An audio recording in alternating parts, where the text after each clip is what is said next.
a moment to listen to the cries of this baby. Does this sound like a happy, healthy baby to you?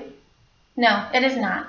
This baby was born addicted to drugs and is now showing signs of withdrawal. My name is Angie. I'm a nurse in the Neonatal Intensive Care Unit at the Golisano Children's Hospital of Southwest Florida. I am faced with the heart-wrenching task of helping these most precious patients withdraw from the drugs that their mothers took during pregnancy. According to the research I have done, neonatal abstinence syndrome, which is also known as NAS or NAS, is on the rise in the United States and right here in Lee County.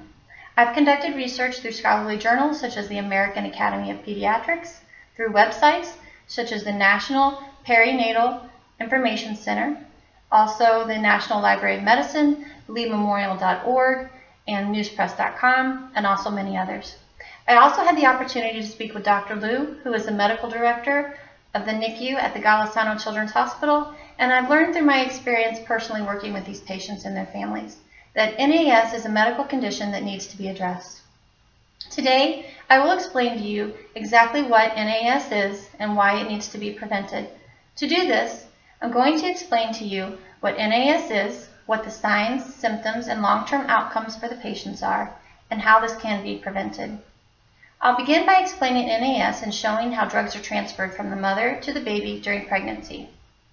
According to the National Library of Medicine website, NAS is a problem that occurs in newborn patients that are exposed to addictive opiate drugs while in the mother's womb. There are several other types of drugs that the mother could be taking that could have the same outcome. Examples would be alcohol, barbiturates, nicotine, caffeine, and there are many other drugs, street drugs that are out there these days that we are seeing mothers come in addicted to. Also keep in mind that some of this is prescribed medications that people did not realize they could become addicted to. Now let's review some of the statistics that I have on NAS. In a 2009 survey, 4.5% of pregnant women ages 15 to 44 reported the use of illicit drugs. 11.9% reported binge or heavy drinking in the first trimester. 15.3% reported recent tobacco use. And all of these numbers are likely underestimated due to the fact that mothers do not want to report this information to their doctors. In Florida, the rate of infants diagnosed with NAS increased more than threefold in a 6-year period, from 2.31 infants diagnosed per 1,000 live births in 2007 to 7.52 per 1,000 births in 2011. That's according to the Association of State and Territorial Health Officials website. Also, according to Newspress and LeeMemorial.org, Florida hospitals counted 1,630 cases in 2012 compared to 694 in 2008. Lee Memorial Health System treated 74 NAS in 2011, 75 in 2012, and 92 in 2013. Keep in mind that NAS was nearly non-existent a decade ago. For 2012, the cost of hospitalization for high-risk NAS infants in Lee County was estimated to be around $3.9 million. This is likely due to their increased stay in the hospital. These babies are there for weeks to months. It takes them a long time to withdraw from these drugs.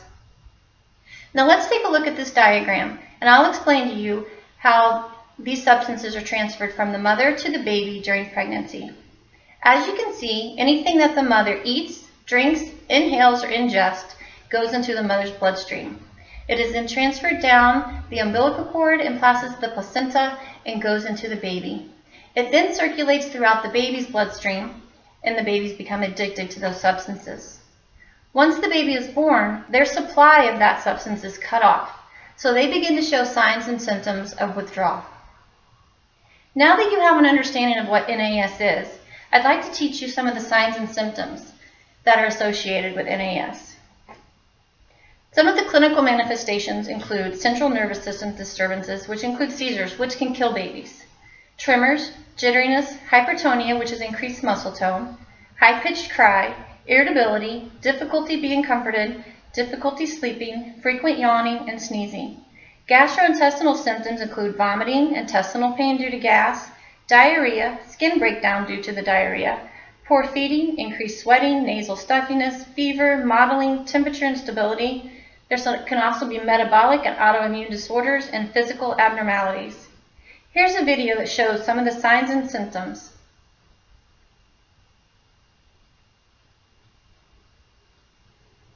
Let me make this very clear to you.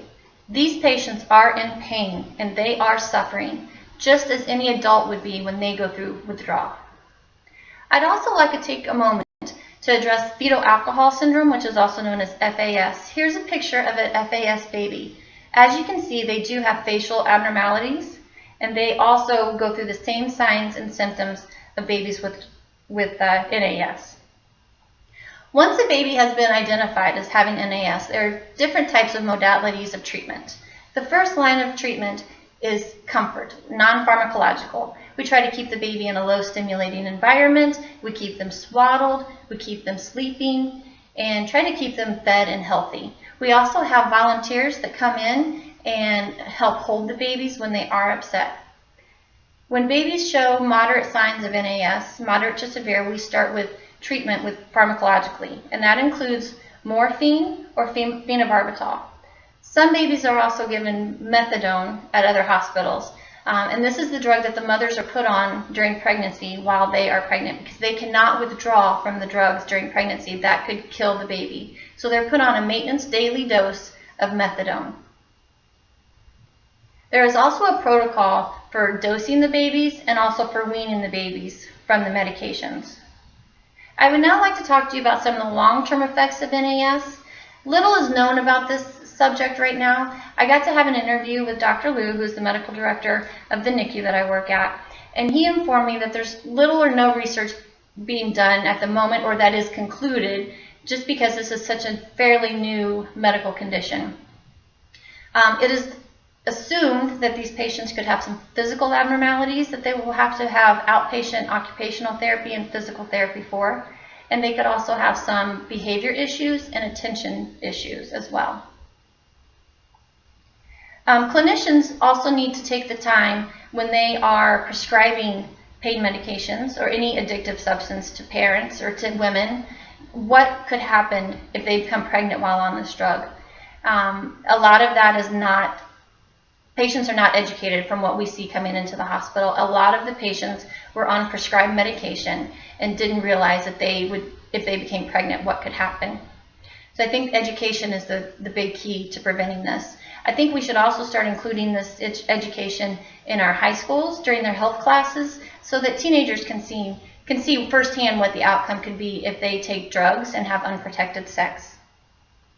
Now that you have a better understanding of what NAS is, I hope you take this knowledge and go forward and think about doing drugs and drinking alcohol when you become pregnant, or just with abstaining from one or the other.